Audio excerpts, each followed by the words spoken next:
नमस्कार, मैं राम बाबू पांडे आपके मध्य आज भगवान युग पुरुष परशुराम जी की जीवन गाथा को लेकर उपस्थित हूँ। हम सभी जानते हैं कि भगवान परशुराम भगवान श्रीमान नारायण के छठे अवतार हैं।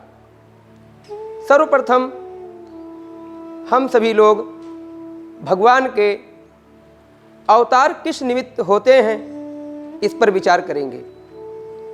भगवान ने अपने अवतार का हेतु श्रीमद् भगवद गीता में अर्जुन को बताया है। मुझे तीनों लोकों में ना तो कुछ कर्तव्य है और ना ही कोई प्राप्त करने योग्य वस्तु अप्राप्त है, फिर भी मैं कर्तव्य कर्म में ही लगा रहता हूँ, क्योंकि हे पार्थ, अगर मैं किसी समय सावधान होकर कर्तव्य कर्म ना करूं तो बड़ी हानि हो जाए। मनुष्य सब प्रकार से मेरे ही मार्ग का अनुसरण करते हैं। यदि मैं कर्म ना करूं तो ये सब मनुष्य नष्ट भ्रष्ट हो जाएं और मैं वर्णसंकरता को करने वाला हूं तथा इस समस्त प्रजा को नष्ट करने वाला बनूं। श्रीमद् भगवद गीता के 3 अध्याय में भगवान ने अर्जुन से ऐसा इसलिए कहा क्योंकि भगवान का कहने का तात्पर्य है कि मैं ही समस्त प्राणियों के लिए आदर्श हूं और यदि मैं कर्म ना करूं तो सभी लोग अकर्मण्यता को स्वीकार कर लें। सभी के लिए कर्म का आदर्श देने के लिए भगवान का अवतार होता है। सभी के लिए करणीय क्या है, अकरणीय क्या है, इसको समझने के लिए भगवान का अवतार होता है। भगवान ने श्रीमद् भगवद गीता के 3 अध्याय के 22वें, 23वें और 24वें श्लोक में इसी बात को बताया है।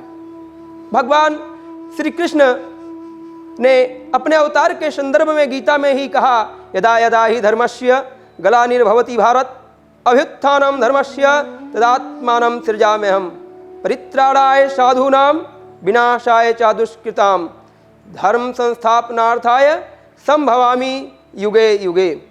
अर्थात हे भरत वंशोद्भव अर्जुन, जब जब धर्म की हानि होती है, अधर्म की वृद्धि होती है, तब तब मैं अवतार लेता हूं प्राणियों के कल्याण के लिए,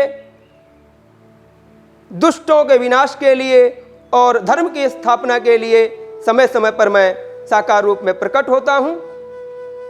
भगवान के अवतार का प्रमुख कारण यही है, धर्म की स्थापना, अधर्म का विनाश, अधर्मियों का विनाश और संत जनों का कल्याण, भक्तों की रक्षा करना, पापियों का विनाश करना, यही भगवान के अवतार का प्रमुख कारण है। भगवान किसी भी रूप में जब अवतार लेते हैं तो उसका हेतु वेद, धर्म, ब्राह्मण, गौ और देवताओं की रक्षा और उनकी सुरक्षा, वेद वैदिक धर्म की स्थापना, यही भगवान के अवतार का उद्देश्य है।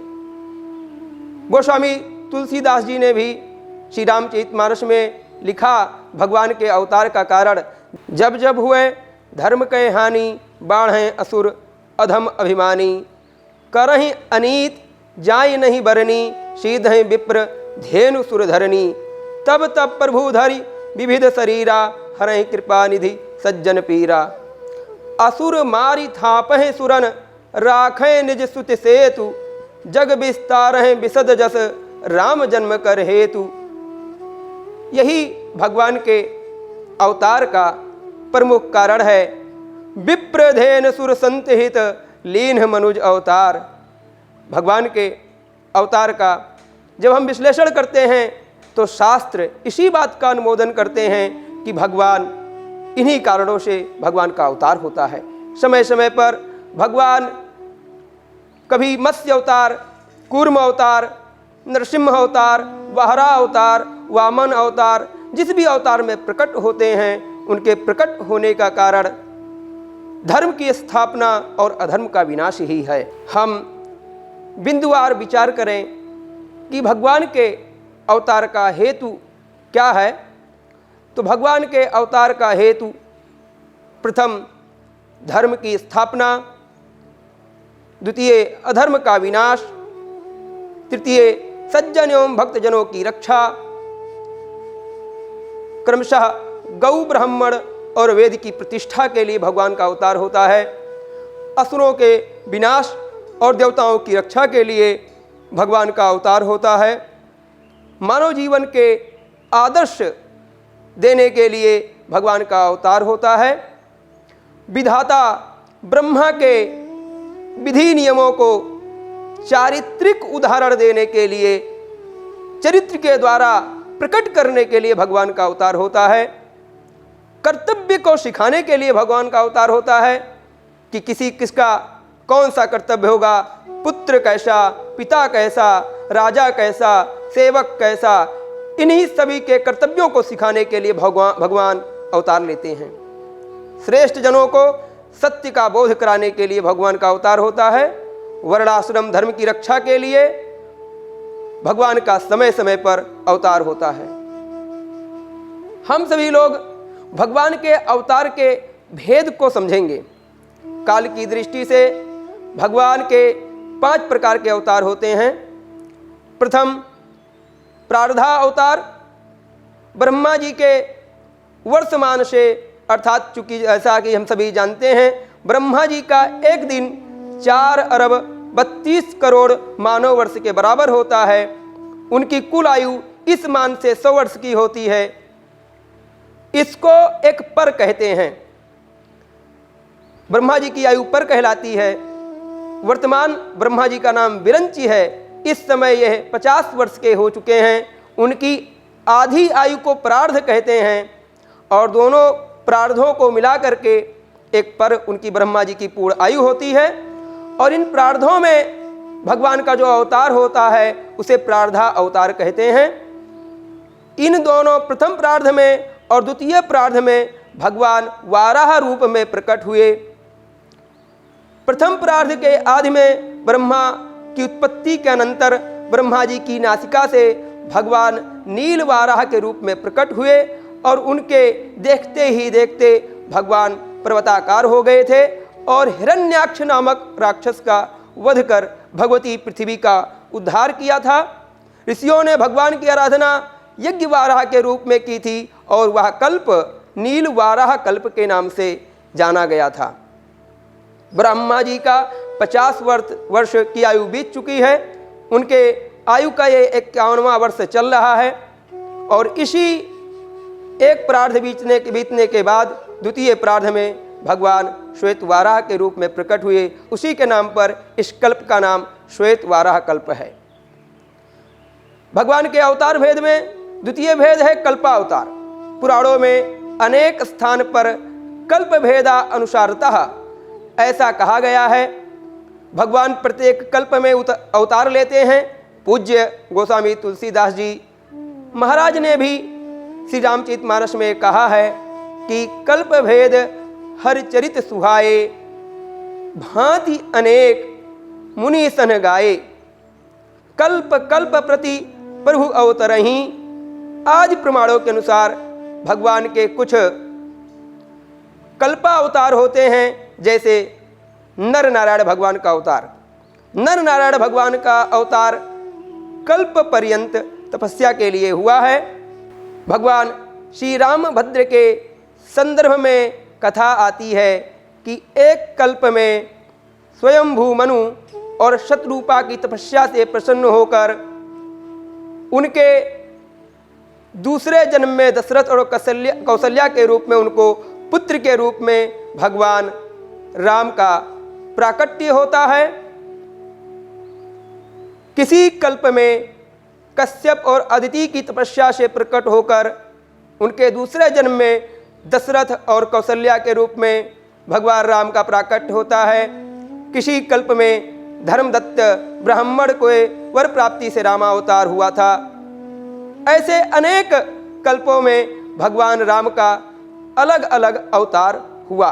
तो ये कल्पा अवतार भेद के अनुसार हुआ। तृतीय मनवंतरा अवतार। एक मनु की आयु को मनवंतर कहते हैं और एक मनु 71 चतुर्युगी मनवंतर का काल होता है और उस मनवंतर में जो अवतार होता है उसे मनवंतरा अवतार कहते हैं। श्रीमद् भागवत और श्री विष्णु पुराण आदि में भगवान के मनवंतरा अवतार की कथाएं आती हैं। हरि अवतार, 5वें मनवंतर में अजित अवतार लेकर सागर मंथन कराया, 6ठे मनवंतर में गजग्राह का उद्धार किया, 7वें में वामन के रूप में अवतार लिया। आदि ऐसे भगवान के मनवंतरा अवतार हैं। चतुर्थ भगवान का युगा अवतार होता है। प्रत्येक युग में भगवान के अवतार होते हैं। सतयुग में 4, त्रेता में 3, द्वापर में 2 और कलयुग में 1। सतयुग में प्रथम चरण में मत्स्य, द्वितीय में कूर्म, तृतीय में वाराह और चतुर्थ में भगवान नरसिंह के रूप में प्रकट होते हैं। त्रेता में वामन, परशुराम और रामा अवतार होता है। द्वापर में बलराम और कृष्ण भगवान के रूप में भगवान का अवतार होता है। कलयुग के अंत में भगवान कल्कि के रूप में अवतार लेते हैं। 5वां भेद की दृष्टि से, भगवान के अवतार भेद की दृष्टि से अष्ट विशंति युगा अवतार कहते हैं। काल भेद से भगवान का एक अवतार 28वें चतुर्युगी और इसके गुणन युगी में होता है। द्वापर के अंत में भगवान अनंत श्री बलराम के रूप में अवतार लेकर पृथ्वी का बोझ उतारते हैं। भगवान का यह अवतार कृष्ण अवतार 28वें चतुर्युगी और 56वें चतुर्युगी में होता है प्रत्येक मनवंतर के। अन्य एक मनवंतर के अन्य चतुर्युगियों में जैसे 25वें, 26वें, 27वें द्वापर के अंत में भगवान बलराम जी ने ही पृथ्वी का भूभार हरण किया और अभी जैसे 28वीं चतुर्युगी चल रही है इस मनवंतर की, इसमें भगवान कृष्ण ने बलराम के साथ अवतार लेकर के भूविभार हरण किया। लेकिन आने वाली चतुर्युगी के 29वें द्वापर में भगवान बलराम ही अवतार लेकर भूभार हरण करेंगे। भगवान परब्रह्म परमेश्वर के रूप में प्रत्येक चतुर्युगी के 28वें चतुर्युगी के द्वापर में श्री कृष्ण सहित बलराम के रूप में ही अवतार लेते हैं। प्रत्येक मनवंतर में 2 बार परब्रह्म परमेश्वर साक्षात कृष्ण के रूप में अवतार लेते हैं, 28वीं चतुर्युगी और 56वीं चतुर्युगी। जब भगवान परब्रह्म परमेश्वर कृष्ण के रूप में अवतार लेते हैं तब भगवान श्री विष्णु श्री कृष्ण द्वैपायन वेदव्यास के रूप में अवतरित होकर के वेदों का विभाजन, पुराणों एवं महाभारत की रचना तथा ब्रह्मसूत्र आदि ग्रंथों का उद्धार करते हैं, लेखन करते हैं। अन्य द्वापरों में ब्रह्मा जी, वशिष्ठ, वाल्मीकि आदि व्यास वेदव्यास के रूप में अवतरित होते हैं। जैसे अगले द्वापर में अश्वत्थामा वेदव्यास होंगे। भगवान के तेज के अनुसार भगवान के अवतार के 3 भेद को हम सभी समझते हैं। भगवान का प्रथम तेज के अनुसार उनका भेद है अंशावतार। भगवान युग युग में अंश रूप में भी अवतार लेते हैं। जैसे भगवान मत्स्य, कूर्म, वाराह, वामन, कल्कि, बलराम आदि भगवान के अंशावतार हैं। दूसरा भगवान का आवेशावतार होता है। नरसिंह, परशुराम आदि भगवान के आवेशावतार हैं। पूर्णावतार भगवान श्री रामभद्र और भगवान श्री कृष्णचंद्र हैं। अर्थात भगवान के 2 ही परब्रह्म स्वरूप साक्षात पूर्णावतार होता है। प्रत्येक कल्प में भगवान श्री रामभद्र और श्री कृष्णचंद्र होते हैं। भगवान के अवतार क्रम को समझने के बाद हम सभी लोग भगवान परशुराम के अवतार जीवन घटनाक्रम को समझते हैं। भगवान परशुराम के जीवन में बहुत महत्वपूर्ण पात्र कार्तिवीर अर्जुन का है। कार्तिवीर सहस्त्राबाहु अर्जुन हैहय वंश का क्षत्रिय राजा, उसके वंश परंपरा को समझते हैं। कार्तिवीर सहस्त्राबाहु अर्जुन मूल रूप से चंद्रवंश का क्षत्रिय राजा था। चंद्रमा इसके मूल पुरुष हुए। चंद्रमा के पुत्र बुध और मनु की पुत्री इला से पुरुरवा। पुरुरवा का 14 द्वीपों पर राज्य रहा। पुरुरवा और उर्वशी से आयु नामक पुत्र हुआ। आयु से नहुस हुए। नहुस से यति सन्यासी हो गए और ययाति से दानवराज वृषपर्वा की पुत्री शर्मिष्ठा और शुक्राचार्य की पुत्री देवयानी का विवाह हुआ। ययाति और देवयानी से यदु और तुर्वशु नामक पुत्र हुए। ययाति और शर्मिष्ठा से द्रुह्यु, अनु एवं पुरु नामक 3 पुत्र हुए। यदु से सहस्त्रजित हुए।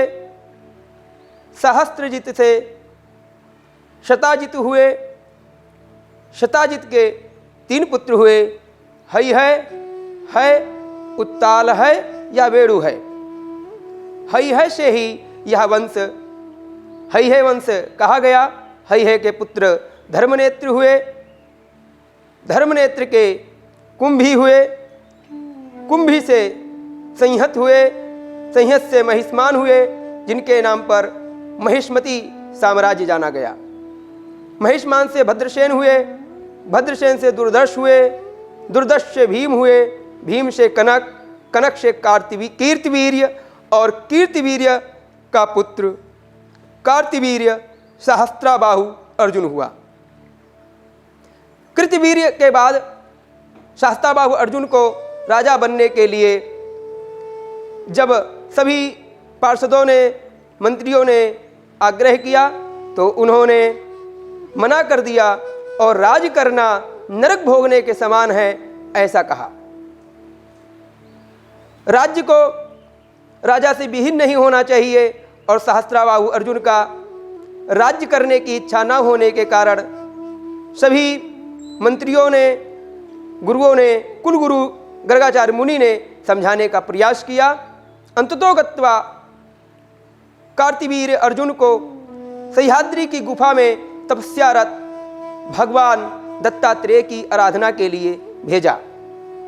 सहस्त्राबाहु अर्जुन ने भगवान दत्तात्रेय की तपस्या के द्वारा उनको प्रसन्न किया और उनसे 4 वरदान प्राप्त किया। पहले भगवान से उसने प्रथम वरदान प्राप्त किया कि युद्ध के समय मेरे सहस्त्र भुजाएं प्रकट हो जाएं।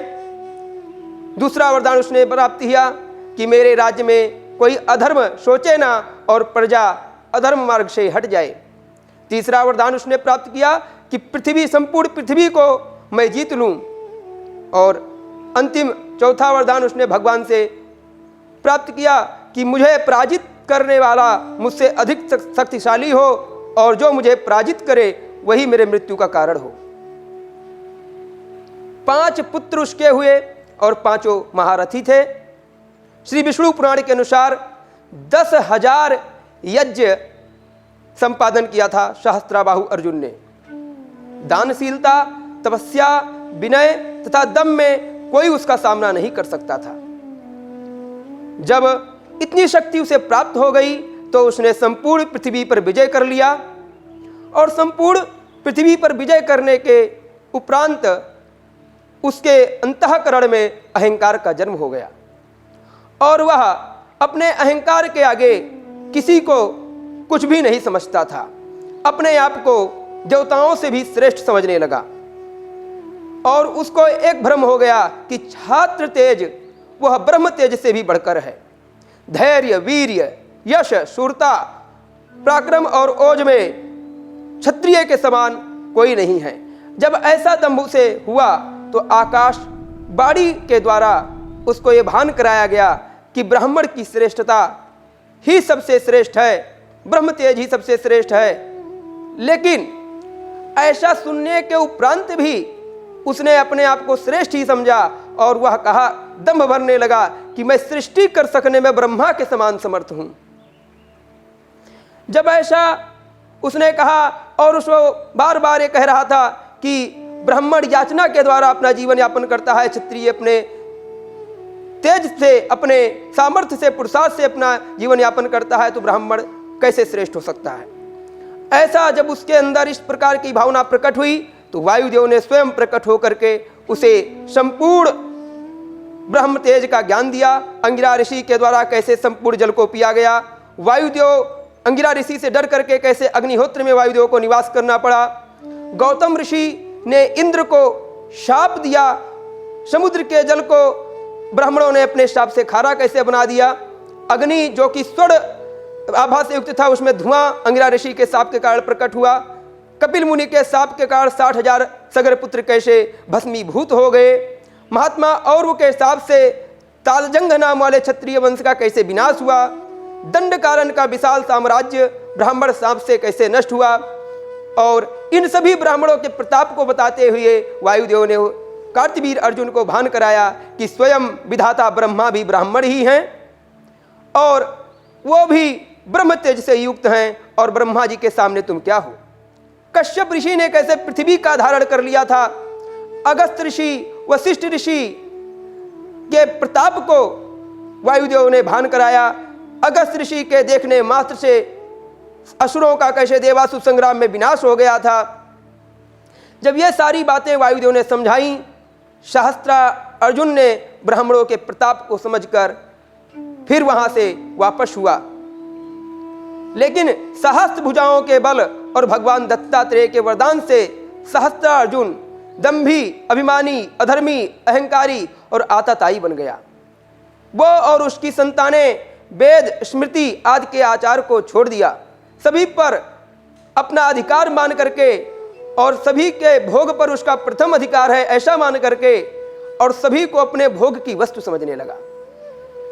ब्राह्मण और ऋषियों के कोप से भी डरना छोड़ दिया। एक बार अग्निदेव का आवाहन करके अग्निदेव को भिक्षा मांगने के लिए कहा। अग्निदेव ने उससे भिक्षा की याचना करी तो अग्निदेव को अपने बाड़ों पर धारण करके उसने सप्त द्वीपों को, नगर को, गांव को, आश्रम को, वन को अग्नि से जलाना शुरू कर दिया। उसी बीच वशिष्ठ ऋषि तपस्यारत थे। तपस्या से जागृत होने पर उन्होंने देखा कि सहस्त्राबाहु अर्जुन के दम्भ के कारण संपूर्ण आश्रम, वन, नगर जल गया है। तो उन्होंने उसे शाप दिया कि तुझे तेरा वध भृगुवंशीय परशुराम जी युद्ध में कर देंगे। इस शाप के कारण सहस्त्राबाहु अर्जुन का विनाश सुनिश्चित हो गया और भगवान परशुराम के प्राकट्य का उद्देश्य भी यहीं से आता है। जब इसका बल और पुरुषार्थ कई गुना बढ़ गया, देवताओं का मान मर्दन करने लगा, वेद धर्म की निंदा करने लगा, तो देव राज इंद्र आदि देवता सप्त ऋषियों को आगे करके भगवान श्रीमान नारायण से प्रार्थना किए और इसके विनाश के लिए उन्होंने भगवान से आग्रह किया। भगवान ने जमदग्नि ऋषि और माता रेणुका के गर्भ से प्रकट होकर के इसके विनाश का वचन दिया। अब भगवान परशुराम के मूल वंश भार्गव वंश को समझते हैं। भगवान भृगु भगवान ब्रह्मा जी के हृदय का भेदन करके प्रकट हुए थे। भृगु से च्यवन ऋषि का प्राकट्य हुआ। च्यवन मुनि और मनु की पुत्री आरुषि से महायशस्वी और वो मुनि का प्राकट्य हुआ था। च्यवन ऋषि के बारे में थोड़ा समझेंगे। च्यवन ऋषि और एक कौशिक नाम के राजा का संवाद हुआ है। कौशिक राजा एक बार च्यवन ऋषि के सेवा में उपस्थित हुए और कौशिक ने च्यवन ऋषि से आग्रह किया कि मेरी पीढ़ी, आने वाली पीढ़ी ब्रह्म तेज से संपन्न होकर के प्रकट हो, ऐसा हमें वरदान दीजिए। जब कौशिक ऋषि ने च्यवन ऋषि से ऐसा आग्रह किया तो च्यवन ऋषि ने बताया कि आपकी आने वाली तीसरी पीढ़ी ब्राह्मण हो जाएगी, ब्रह्म तेज से संपन्न हो जाएगी। कौशिक ने जाकर के तपस्या की पुत्र प्राप्ति के उद्देश्य से। उनकी घोर तपस्या से इंद्र को लगा कि कहीं ये अपने पुत्र के द्वारा इंद्र लोक को ना जीत ले, स्वर्ग लोक को ना जीत ले, इसलिए इंद्र ने स्वयं ही उसके पुत्र के रूप में जन्म लिया और कौशिक को गाधी के रूप में एक पुत्र की प्राप्ति हुई। च्यवन ऋषि के पुत्र और ऋषि के पुत्र ऋचिक हुए। ऋचिक साक्षात धनुर्वेद के अवतार थे।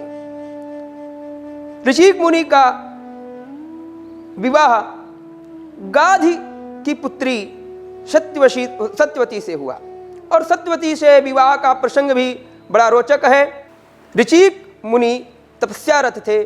तपस्या संपन्न होने पर विवाह के उद्देश्य से गाधी के राज्य में प्रवेश किया और राजा गाधी की पुत्री सत्यवती का हाथ मांगा। राजा चूंकि एक वृद्ध ऋषि से अपने पुत्री का विवाह करना नहीं चाहता था, तो उसने मना करने की इच्छा व्यक्त की अपने मंत्रियों से, लेकिन मंत्रियों ने कहा कि ये बहुत तपस्वी ऋषि हैं और इनकी तपस्या के बल से हमारे राज्य का विनाश भी हो सकता है, तो ऐसा कुछ करें जिससे विवाह भी ना हो और ऋषि का अपमान भी ना हो। तो राजा गाधी ने ऋचिक मुनि से कहा कि हमारे यहाँ पुत्री सशुल्क दी जाती है विवाह में, यदि आप इसका शुल्क चुका सको तो मैं अपनी पुत्री का विवाह कर दूं। ऋचिक मुनि ने पूछा कि क्या चाहिए आपको, तो उन्होंने कहा 1 सहस्त्र अश्व, वो भी जो चंद्रमा की भांति कांतिमान हो, वायु की भांति वेगवान हो और जिनके एक कान श्याम वर्ण के दूसरा कान श्वेत हो। ऐसा अद्भुत 1 सहस्त्र अश्व ऋचिक मुनि कहाँ से लाएंगे, ऐसा विचार करके गाधी ने ऐसा कठिन शर्त रखी। लेकिन ऋचिक मुनि ने वरुण देव का आवाहन करके और ऐसे 1 सहस्त्र अश्व को देने के लिए याचना की। वरुण देव की कृपा से ऐसे अद्वितीय 1 सहस्त्र अश्व प्रकट हो गए और उन 1 सहस्त्र अश्वों को दे करके सत्यवती से उन्होंने विवाह किया। जब सत्यवती से ऋचिक मुनि का विवाह हुआ तो सत्यवती ने पुत्र प्राप्ति के लिए ऋचिक मुनि से आग्रह किया। ऋचिक मुनि ने कहा कि मैं ऐसा चरू बना करके आपको दूंगा, ब्रह्म तेज से संपन्न एक तेजस्वी पुत्र आपको प्राप्त होगा। सत्यवती की माता को जब ये बात पता चली तो सत्यवती की माता ने अपनी पुत्री से कहा कि तेरी माता के भी कोई संतान नहीं है और तू अपने इतने तेजस्वी पति ऋषि पति से मेरे लिए भी पुत्र की कामना कर। सत्यवती ने अपने पति ऋचिक से अपनी माता की जो इच्छा थी उसको बताया। ऋचिक मुनि ने ऐसे 2 चरु अपने तपस्या के बल पर तैयार किया और अपनी पत्नी सत्यवती को दिया और कहा कि इसको ग्रहण करके तेरी माता पीपल का आलिंगन कर ले और तू बरगद का आलिंगन कर ले, तो तेरी माता से बहुत ही तेजस्वी, समस्त पृथ्वी को जीत सकने में समर्थ ऐसा महान क्षत्रिय बालक का जन्म होगा और तेरे द्वारा तेजस्वी ब्राह्मण का जन्म होगा। दोनों चरु को लेकर के सत्यवती अपनी माता के पास आई। उनकी माता ने समझा कि ऋचिक मुनि ने अपनी पत्नी के लिए बहुत श्रेष्ठ चरु बनाया होगा, मेरे लिए द्वितीय उसका चरु बनाया होगा। तो उन्होंने अपनी पुत्री को स्नान के लिए भेज करके चरु को आपस में बदल दिया और उस बदले हुए चरु को दोनों लोगों ने ग्रहण किया। जब कुछ समय बाद ऋचिक मुनि के सम्मुख सत्यवती पहुंची तो सत्यवती को देख करके ऋचिक मुनि ने कहा कि तेरे पेट में तो महान दुर्धर्ष कर्म करने वाला छात्र तेज से संपन्न क्षत्रिय पल रहा है। तो उन्होंने कहा ऐसा कैसे हुआ, मैंने तो सभी नियमों का पालन किया था और मुझे छात्र तेज से संपन्न दुर्धर्ष कर्म करने वाला बालक नहीं चाहिए, ब्रह्म तेज से संपन्न बालक चाहिए। ऋचिक मुनि ने ध्यानस्थ होकर के समस्त प्रसंग को समझ लिया और समस्त प्रसंग को समझ करके उन्होंने पूरी बात सत्यवती को बताया। सत्यवती ने कहा कि मेरा पुत्र ब्रह्म तेज से संपन्न ब्राह्मण ही हो और यदि आप सर्वसमर्थ हैं तो ये जो तेज छात्र तेज है ये मेरे पौत्र के अंदर स्थापित कर दे। ऋषिक मुनि ने ऐसा ही हो करके अपनी तपस्या के द्वारा ऐसा कर दिया और माता सत्यवती से जमदग्नि ऋषि का जन्म होता है और सत्यवती की माता से विश्वरथ का जन्म होता है, जो बाद में महान ऋषि ब्रह्म ऋषि विश्वामित्र बनते हैं। जमदग्नि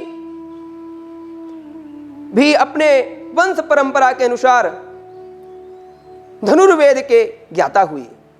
धनुर्वेद में संपूर्ण रूप से पारंगत जमदग्नि ऋषि का विवाह राजा रेणु, जो कि सूर्यवंशी क्षत्रिय राजा थे, उनकी पुत्री रेणुका से हुआ।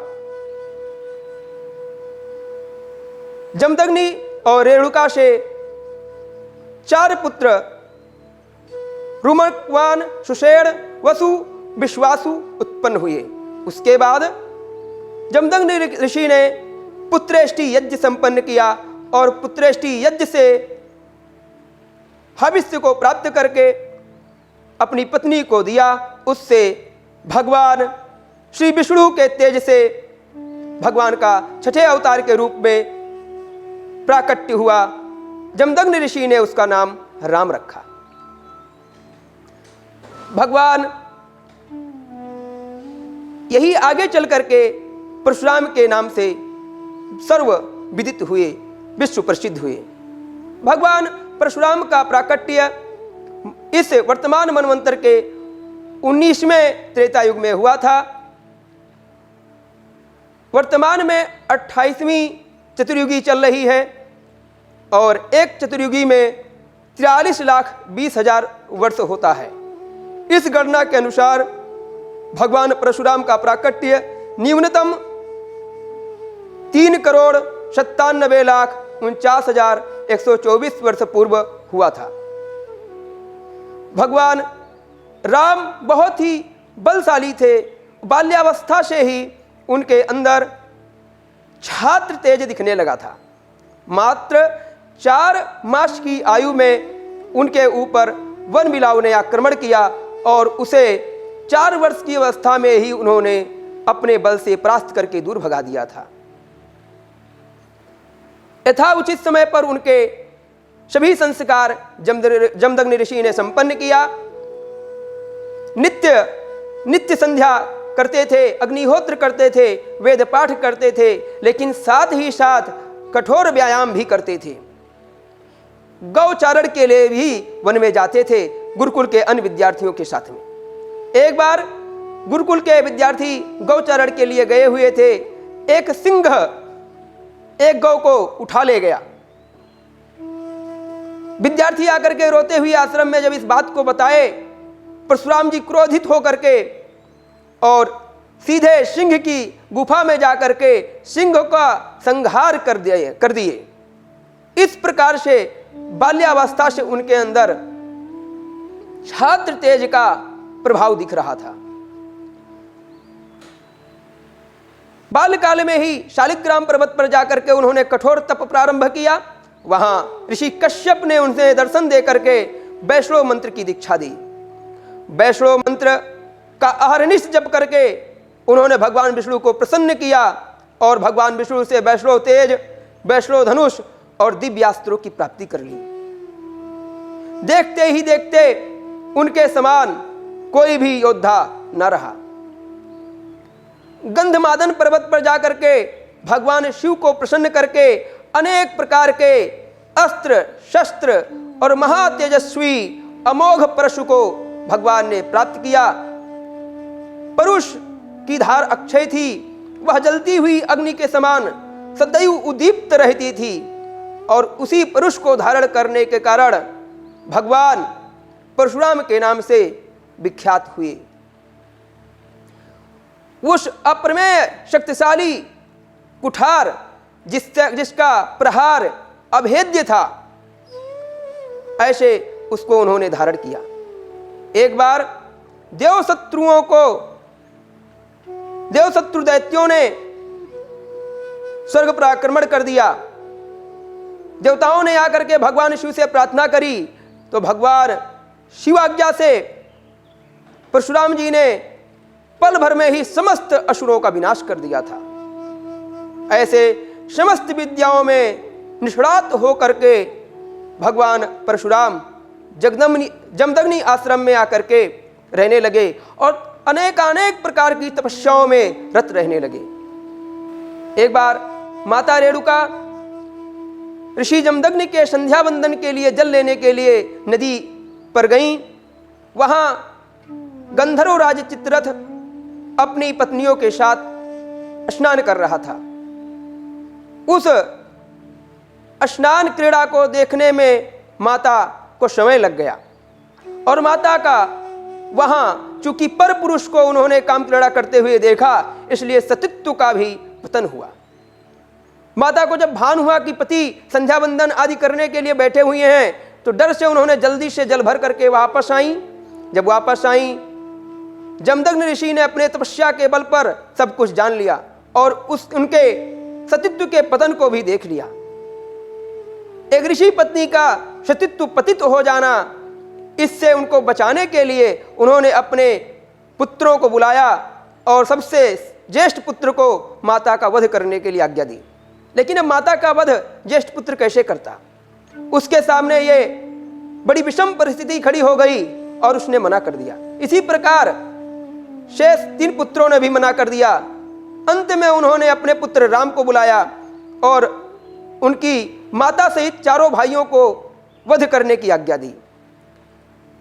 राम, जो कि आगे चल के परशुराम के नाम से पूरे संसार में जाने गए, उनको अपने पिता के प्रताप के बारे में भान था। उनको मालूम था कि पिता जमदग्नि की तपस्या बहुत श्रेष्ठ है। मृत संजीवनी विद्या को ये जानते हैं, मरे हुए व्यक्ति को जीवित कर सकते हैं। इसलिए पितृ आज्ञा को सिरोधार्य करके उन्होंने अपनी माता सहित भाइयों का वध कर दिया। जमदग्नि ऋषि प्रसन्न होकर के उनसे वर मांगने के लिए कहा, तो पुनः उन्होंने अपनी माता और भाइयों के जीवन को दान में मांगा और कहा कि इनको कोई बात भान भी न रहे। और इस प्रकार से पितृ आज्ञा का भी पालन किया और अपने माता और भाइयों के जीवन को पुनः प्राप्त भी किया। इस प्रकार का जीवन, महान जीवन, श्रेष्ठ जीवन जमदग्नि आश्रम में भगवान परशुराम का बीत रहा था। एक समय परशुराम जी तपस्या करने के लिए पुष्कर तीर्थ को चले गए। जब भगवान परशुराम पुष्कर तीर्थ में तपस्यारत थे, उसी समय कार्तिवीर शास्त्राबाहु अर्जुन अपनी सैन्य टुकड़ी के साथ वन में आखेट खेलने के लिए आया। लेकिन आखेट खेलते हुए वह भटक गया और सायंकाल हो गया।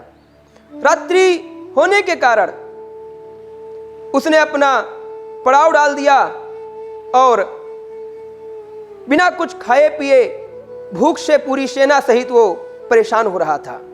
उसी बीच जमदग्नि ऋषि उधर से निकले और उन्होंने देखा कि कोई राजा अपनी सेना के साथ यहाँ वन में अपना पड़ाव डाले हुए है।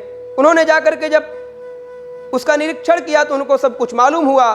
तो उन्होंने अपने आश्रम में राजा कार्तिवीर सहस्त्रबाहु अर्जुन से आतिथ्य को स्वीकार करने के लिए आग्रह किया। राजा ने सोचा कि ये सन्यासी, इसका छोटा सा आश्रम, मेरा पेट कैसे भरेगा, इतनी बड़ी सेना कैसे उसकी सेवा करेगा। लेकिन मरता क्या ना करता, क्योंकि उसके पास कोई चारा नहीं था। इसलिए राजा उनके साथ गया। पूरी सेना के साथ, सभी मंत्रियों के साथ राजा ऋषि आश्रम में पहुंचा और ऋषि जमदग्नि माता कपिला कामधेनु की पुत्री के प्रताप से समस्त ऐश्वर्यों के साथ सेना सहित कार्तिवीर का भोजन कराया। जो कुछ राजा को अपने महल में भी उपलब्ध नहीं था, जिसके बारे में उसने सोचा था कि केवल स्वर्गलोक में मिल सकती हैं, सुना था कि ऐसी ऐसी चीजें होती हैं, वह सभी भोग की वस्तुएं, भोग पदार्थ वहां उपलब्ध थी। एक सन्यासी के आश्रम में ऐसी श्रेष्ठ चीजों को देख करके उसको बड़ा आश्चर्य हुआ और उसने अपने मंत्रियों के द्वारा पता किया कि ये इसका कारण क्या है। ये सन्यासी इस प्रकार से, जो एक राजा के लिए भी संभव नहीं है, ऐसा सेवा कैसे कर सका, इसका पता करें। मंत्री पूरे आश्रम को घूम करके टहल करके देख करके आए। उनको आश्रम में जो जो जैसा जैसा दिखा वैसा वैसा बताया। उन्होंने कहा आश्रम में अग्निकुंड, समिधा, कुश, पुष्प, फल, कृष्ण मृग चर्म, अस्त्रुआ, अस्त्रुक, शिष्य समुदाय और एक परम तेजस्वी कपिला गाय के अतिरिक्त कुछ नहीं है।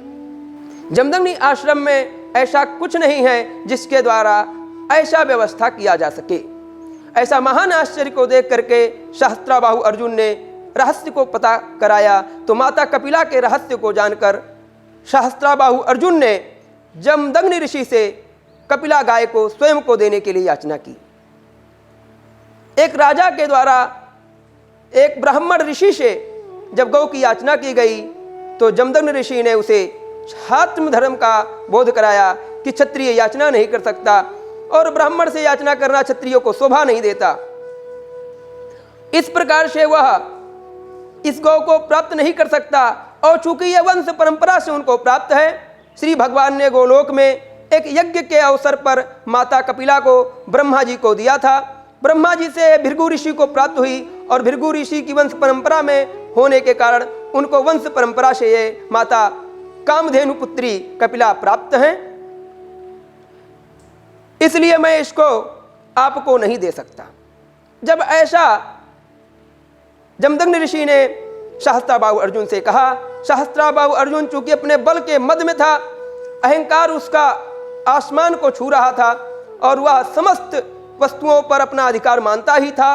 देवताओं को भी अधिकार, देवताओं का भी वो समय समय पर अपमान करता था। ऋषि, ब्राह्मण, संत उसके लिए श्रेष्ठ नहीं थे। ऐसा परम अहंकारी सहस्त्राबाहु अर्जुन ने कपिला गाय का हरण करने के लिए अपनी सेना को आज्ञा दी। जब जमदग्नि ऋषि ने देखा कि माता कपिला को यहां से ले जाने के लिए उनकी सेना आगे बढ़ रही है, तो जमदग्नि ऋषि माता कपिला की शरण में गए और माता कपिला से याचना की कि इस प्रकार से सहस्त्राबाहु अर्जुन अधर्म का आश्रय लेकर के आपका हरण कराना चाहता है। माता कपिला ने जमदग्नि ऋषि से अपनी रक्षा के लिए आग्रह किया। जमदग्नि ऋषि ने अपनी असमर्थता व्यक्त की कि ये इतनी बड़ी सेना के साथ मैं कैसे लड़ूंगा। माता कपिला ने अपने तेज के द्वारा चित्रंगड़ी सेना का प्राकट्य कर दिया और जमदग्नि ऋषि से उसका नेतृत्व करते हुए लड़ने के लिए आग्रह किया। धनुर्वेद के महान आचार्य महर्षि जमदग्नि ने कार्तिवीर अर्जुन को युद्ध में ललकारा और अपनी सेना का नेतृत्व करते हुए पल भर में ही समस्त सेना का संहार करके और कार्तिवीर अर्जुन को अपने महान धनुर्विद्या के प्रभाव के द्वारा मूर्छित कर दिया। जब जमदग्नि के द्वारा कार्तिवीर अर्जुन मूर्छित हो गया, ऋषि हृदय चूंकि इस प्रकार से उसकी अवस्था को देख करके अपने कमंडल के जल के द्वारा उसके ऊपर छींटा मारा और पुनः उसको जागृत कर दिया। जागृत होते ही पुनः भीषण युद्ध प्रारंभ हो गया। अर्जुन ने पुनः युद्ध के लिए ललकारा और अर्जुन ने दिव्यास्त्रों का प्रयोग एक ऋषि पर करने लगा। जमदग्नि ने सारे उसके अस्त्रों का जवाब उसी दिव्यास्त्रों से देना शुरू किया। सहस्त्राबाहु अर्जुन ने आग्नेयास्त्र का प्रयोग किया, महर्षि जमदग्नि ने वरुणास्त्र को प्रकट किया। जब सहस्त्राबाहु अर्जुन ने नागास्त्र का आवाहन किया, महर्षि जमदग्नि ने गरुड़ास्त्र को प्रकट किया।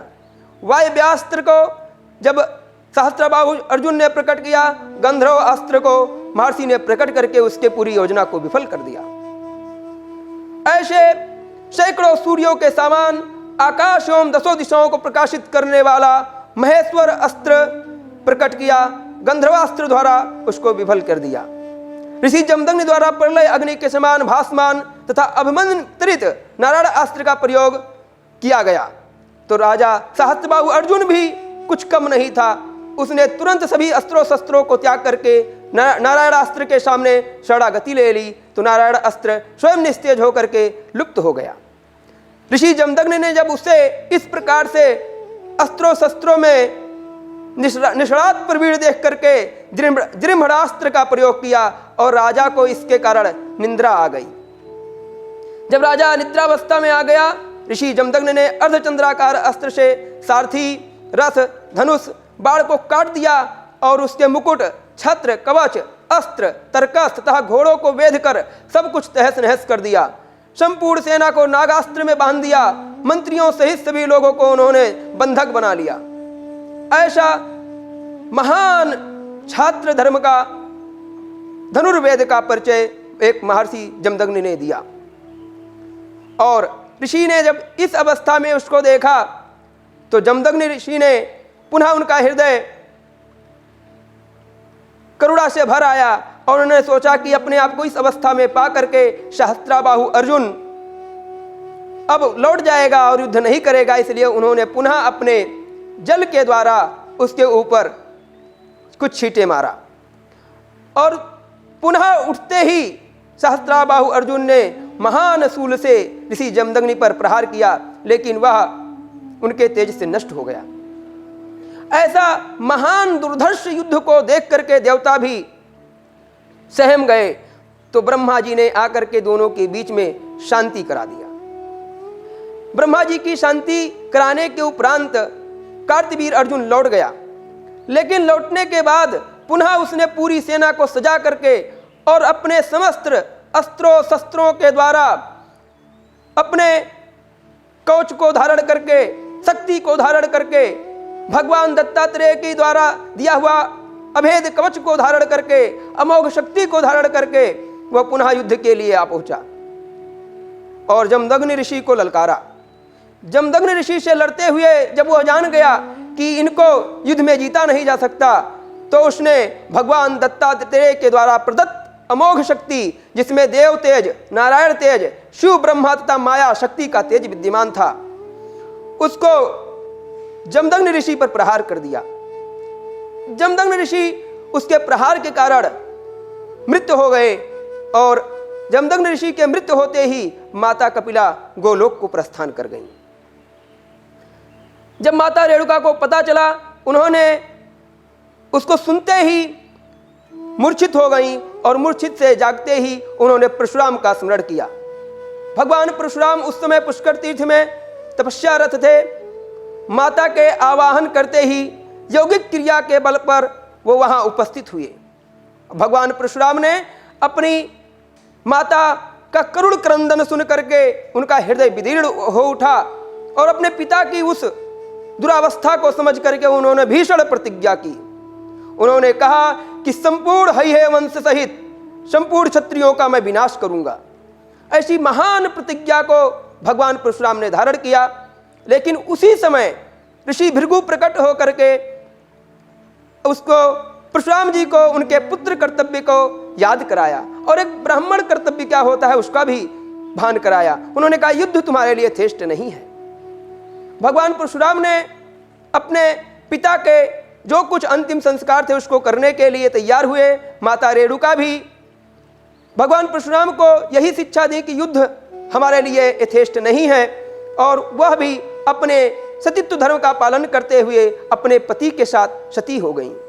लेकिन परशुराम जी जो कि प्रतिज्ञा कर चुके थे, उसके लिए उन्होंने ब्रह्मलोक में जाकर के ब्रह्मा जी से समस्त अपने मन की बात को बताया।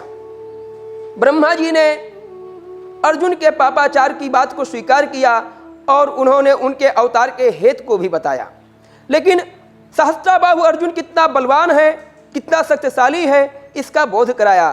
किस प्रकार से रावण को उसने मच्छर जान करके पकड़ लिया था, त्रिलोक विजेता रावण को जो मच्छर जान करके पकड़ ले, ऐसा सहस्त्राबाहु अर्जुन को जीतने में कौन समर्थ हो सकता है। भगवान विष्णु जिसको कवच के रूप में सदा रक्षा करते हो, दत्तात्रेय भगवान जिसकी रक्षा करते हो, भगवान दत्तात्रेय का अमोघ कवच, अमोघ अस्त्र जिसके पास हो, संसार के समस्त दिव्यास्त्र जिसके अधीन हो, ऐसे सहस्त्राबाहु अर्जुन को जीतने के लिए ब्रह्मा जी ने परशुराम जी से कहा एक बार भगवान शिव की शरण में जाओ।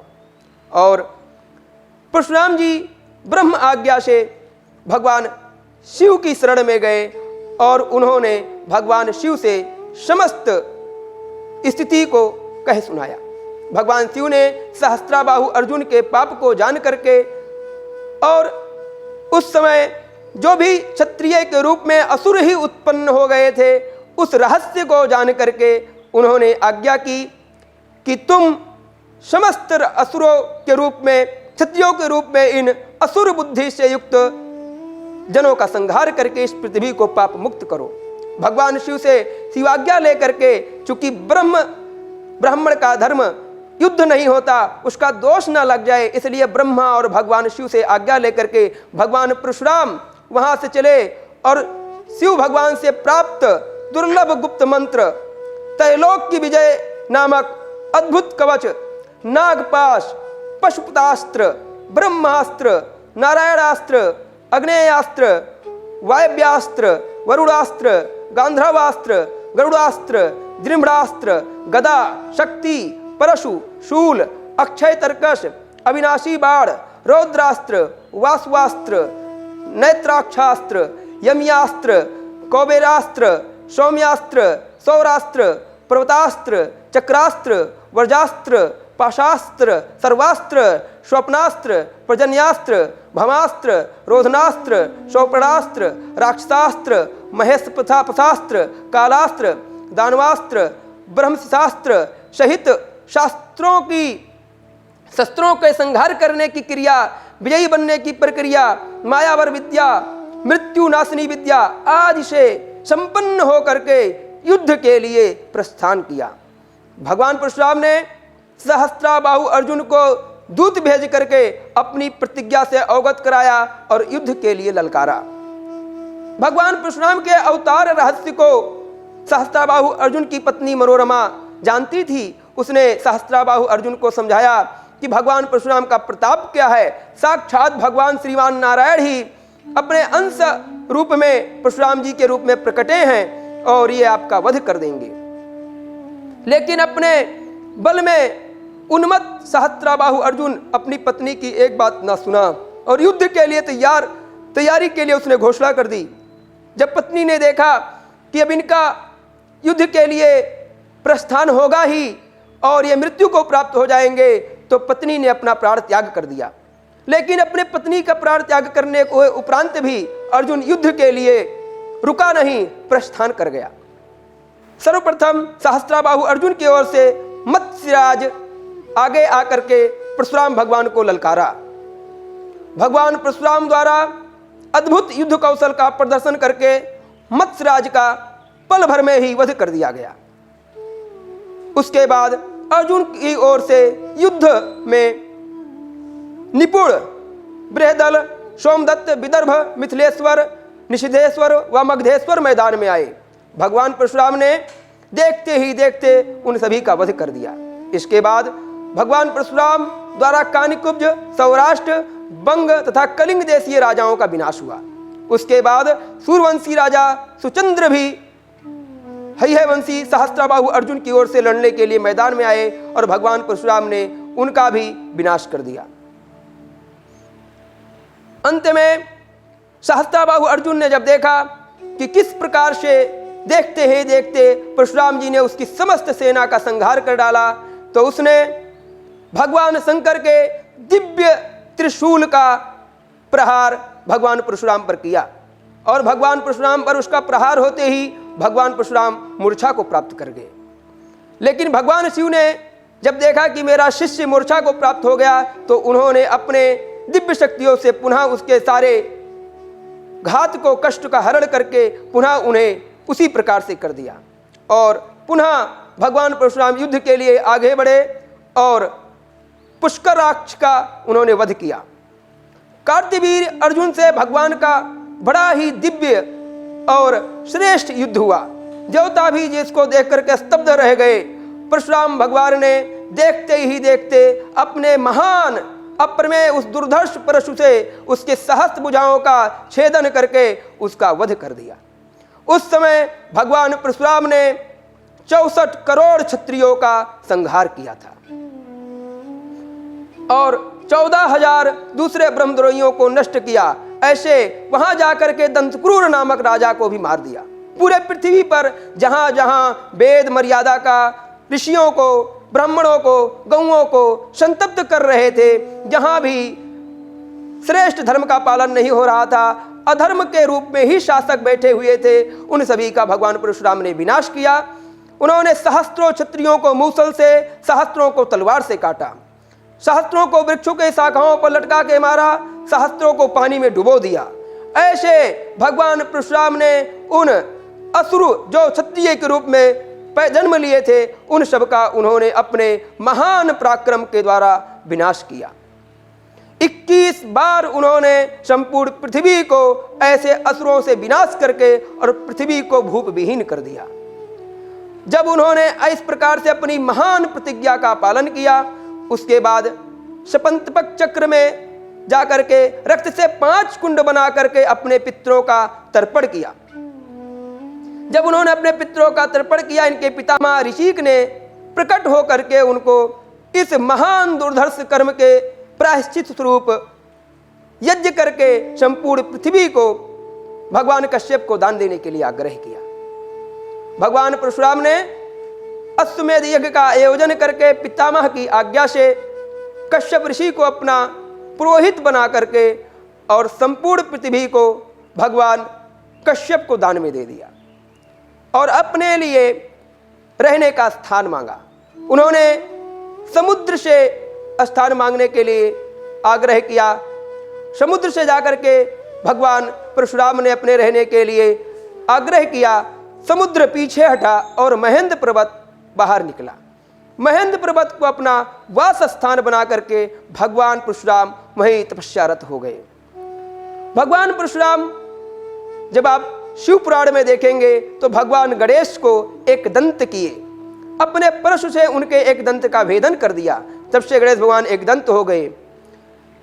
और इसी मनवंतर के 23वीं चतुर्युगी में जब भगवान श्रीमान नारायण स्वयं श्री रामभद्र के रूप में प्रकट हुए तो भगवान परशुराम का उनसे संवाद हुआ और वहां आकर के भगवान परशुराम ने अपना वैष्णव धनुष भगवान राम को दिया और उस पर प्रत्यंचा चढ़ाने के लिए आग्रह किया।